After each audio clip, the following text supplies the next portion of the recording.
अरे हम हूँ पिया अब तू हूँ पिया तमुंड बना है ले हल जा।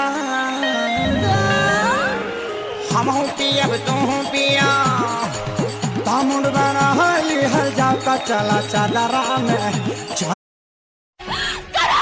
ये दिल आशिकाना ये दिल कैसा लगा मेरा मजाक? हम तो हाई पढ़ल ससुर जी अनपढ़ आपकी डॉक्टर मांगीला जहिया वाटर देवे ले टमाटर।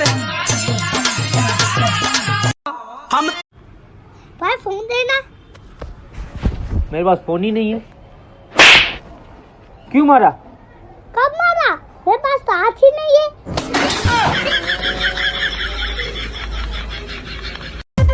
सीने में बिठाया था तुझको तू समझ न पाई क्यों मुझको।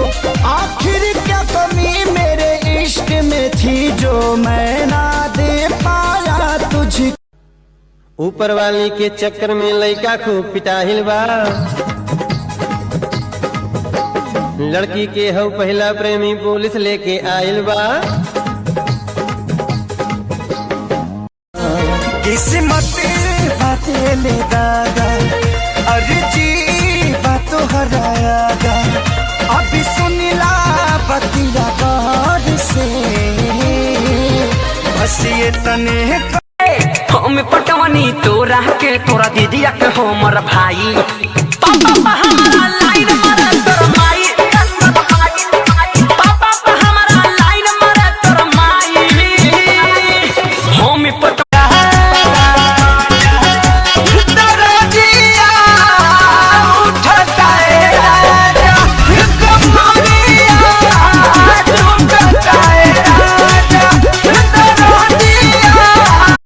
हेलो अस्सलाम वालेकुम। जैसा कि आज हमारे साथ टकला सागर मौजूद है। क्या हो गया ऐसे घूर का? कैसे काहे बोल दिया रिपोर्टर? क्या बोल दिए हम? तुम टकला सागर बोल दिया रिपोर्टर। नहीं तो आज मतलब... के बाद से कभी तो अच्छा गलती हो गया सागर, आपसे नहीं बोलेंगे, नहीं बोलेंगे, गलती हुआ। काहे लागत बाटे लाज चिरही काहे लागत बाटे लाज चिरही तू